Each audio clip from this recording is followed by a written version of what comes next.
Well, Michael, you're a theoretical physicist. I'm an astrophysicist. Thank you for being with us here at Reasons to Believe. And can you tell us a little bit about your journey in developing the career you're in right now? It's interesting because my journey began right here in Los Angeles, in East LA. And I can remember, Hugh, being in the second grade and having vivid dreams about becoming a scientist. Well, for me too. I was 7 years of age when I asked my parents, Mom and Dad, are those stars up there hot? And they said, yes, they are. And I said, can you tell me why they're hot? They said, go to the library.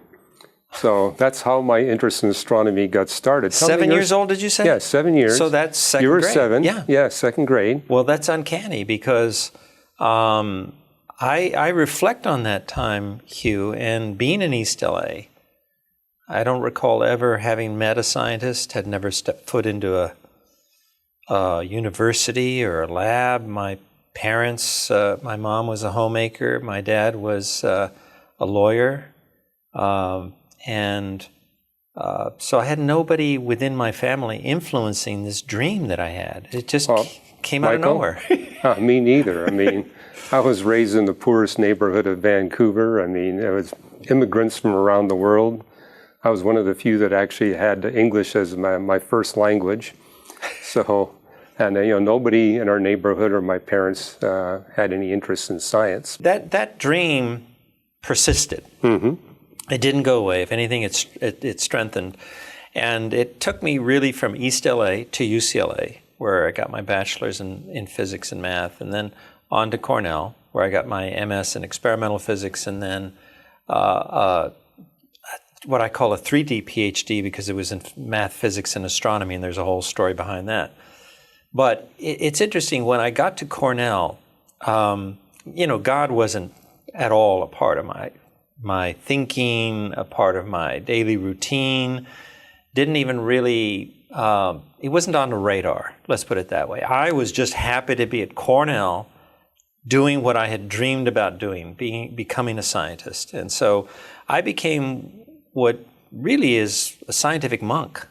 I was very interested in galaxies and galaxy correlations, and there's a guy named P.J. Peebles who was at Princeton at the time. Do you know him? Oh yeah, Jim Peebles. Yeah, Jim Peebles. He was really making quite the headlines, I mean scientific headlines, so to speak, back then. I started asking a very simple question.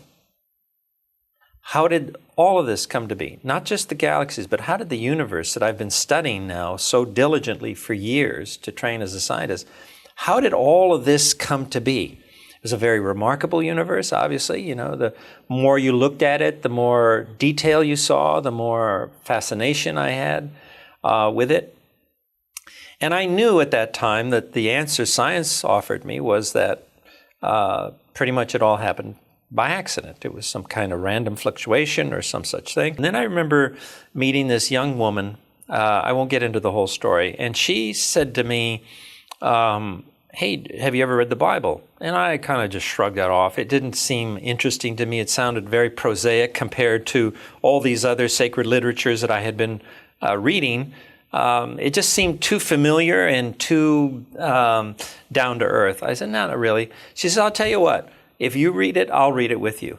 And so we started reading the Bible. It took us 2 years.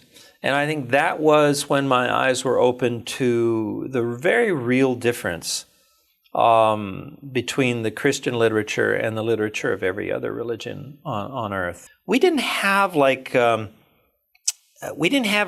Paul's conversion on the road to Damascus. It wasn't like this poof, magical moment. For us, it was just very gradual. It was incremental. It was fascinating. And I look back on those years as really, really interesting, not only because I was getting to be a scientist, but because now I was exploring this other dimension of life.